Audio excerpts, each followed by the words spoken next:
Selos. Ito ay hindi karapatan. Kusa itong nararamdaman. Maraming uri ng selos, ngunit pare-pareho ang pwedeng kahinatnan. Maaaring pagmula ng away, tamang hinala at kawalan ng tiwala. Ngunit ito rin ay nagiging daan upang malaman mo ang iyong tunay na nararamdaman. Selos.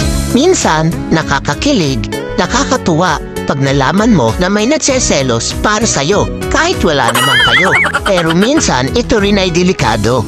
Dahil pwede itong pagmulan ng gulo at hindi pagkakaunawaan na nauuwi sa hiwalayan. Kaya kung may asawa ka na o jowa, dumistansya ka sa taong alam mo pagseselosan ng partner mo. Ikaw na mismo ang umiwas dahil ang selos hindi yan basta mararamdaman kung wala namang nakikitang dahilan. Pero paano kung nagsiselos lang nang wala namang dahilan? Ang tawag dyan, abnormal.